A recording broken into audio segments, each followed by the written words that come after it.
Hello everyone.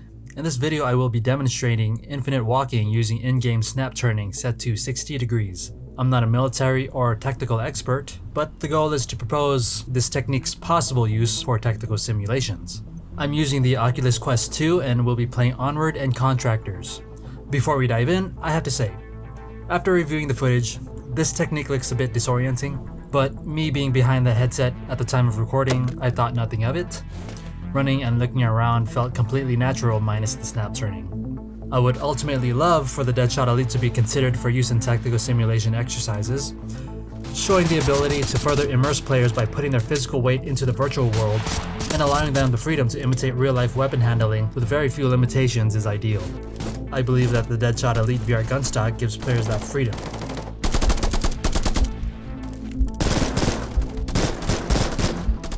Just a note for anyone that's interested in trying this, I'm wearing the most basic clothing, but if you have a full set of military gear or tactical gear, hell, throw it on. In this video there's very minimal use of the movement joystick, or none at all, depending on the game. I'll explain that in a bit. Every step is made physically under my own weight. The only joystick I'm using is the one that controls snap turning. To do this, you must have a large enough play area.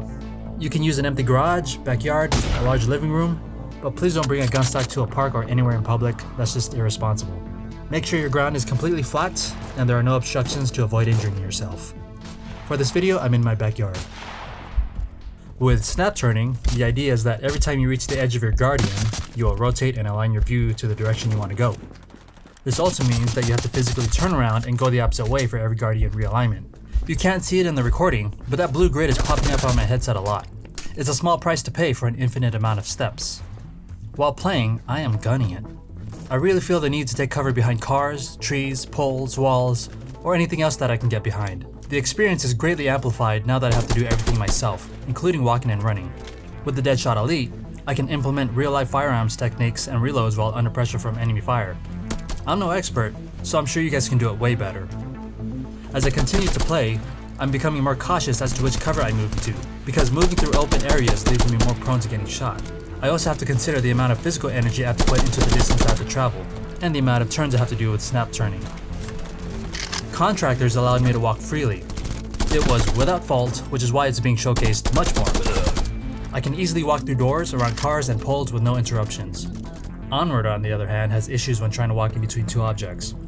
The screen would shake violently much more than it shows on the recording. Doors, stairs, or boxes that are too close together always posed an issue. The game would bug out and freeze until I used the movement joystick to push through. I got quite nauseous after a while. But maps with open space such as Downfall didn't bother me too much.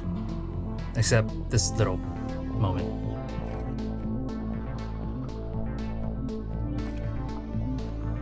Users with a strong enough Wi-Fi connection can band together and simultaneously use this technique to move around the same virtual environment. They can coordinate tactics with 100% physical effort. Each player just needs a large enough play area. So far, this is fun as hell. I'm really exhausted, and I'll definitely be doing this a lot more from now on. What do you think about this technique? Is there anything you would do to improve it? Let me know in the comments below. Thanks for watching.